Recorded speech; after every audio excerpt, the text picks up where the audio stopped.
Welcome to the book of 1 Samuel. Samuel is a prophet.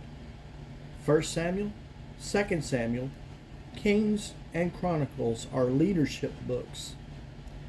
1 Samuel lasts about 115 years, or basically the life of David, because Samuel was about Saul, who was anointed by Samuel to be the first king of Israel, which turned out to be a very bad choice, as you will see. Samuel had a fascinating childhood, starting with his mother Hannah.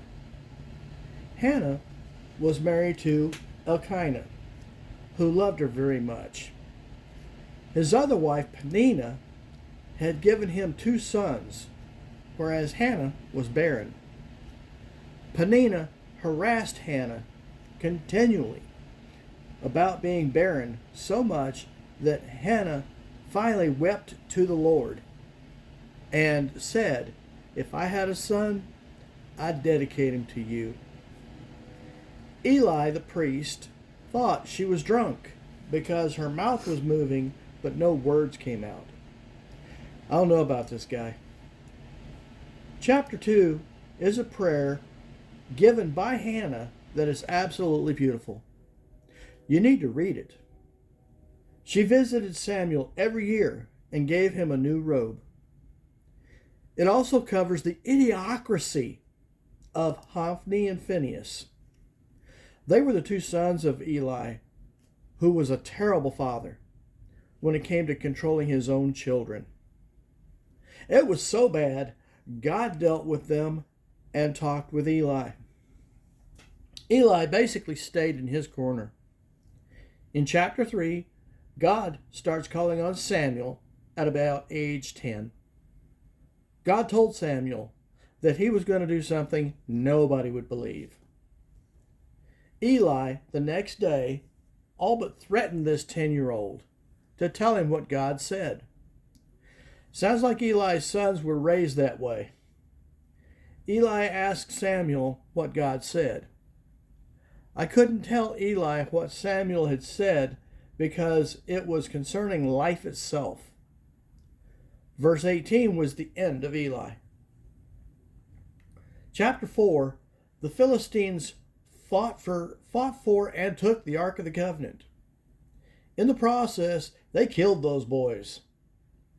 Meanwhile, back in town, Eli sat at the entrance to the city concerned about the ark. A boy who was in the battle ran into town and told the people what had happened. Eli grabbed the boy and asked him what the commotion was about. When the lad explained about his sons, Eli was saddened. But when he told him about the ark that had been taken, poor old Eli fell backward out of his chair and snapped his neck. Phinehas' wife went into premature labor and gave birth to Ichabod. She died from the birth. Chapter 15, God told Saul, it's time to go to work. Let's start with the Amalekites. Destroy everything. Saul, stop fighting on your own will. A leader should not be afraid of his men. Samuel was not appeased and told Saul, I want nothing to do with you. Samuel begged Saul to go back with him, and Samuel finally gave in, and they both went back and worshiped God. Samuel then told Saul to bring him King Agag. Saul was hoping Samuel wouldn't kill Agag. Samuel did it right in front of Saul. Saul then went back to Gibeah. Samuel now went to anoint a new king and wouldn't have anything else to do with Saul. God sent Samuel to the house of Jesse to anoint the next king through Samuel, though Samuel didn't know who it was. Samuel was afraid of Saul and told God he was afraid to go. God said to go to worship the Lord in the temple.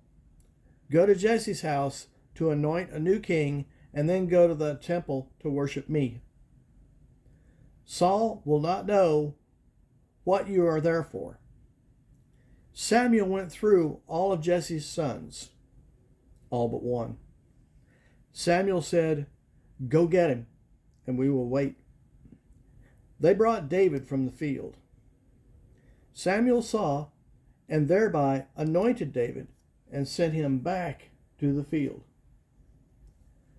God then made Saul go mad in order to make Saul go away. This brings the way Saul met David and had no idea who he was. Saul liked David so much that he made him an armor bearer. David is now officially the new king for the ex-king, and the ex-king didn't even know it. Along comes the story of David and Goliath. Chapter 17. David has been back and forth from Saul's army as his armor bearer and back to Jesse to care for the sheep. At one time, Jesse sent David with supplies for his brothers in the battle with the Philistines. This time, the Philistines had Goliath. Goliath went out and started barking out against the Israelites. This time, David heard it, and he was not impressed. He asked what he would get for taking down Goliath. Eliab, his oldest brother, was so mad at David's attitude and yelled at him so much that Saul heard it and told his men to bring David to him.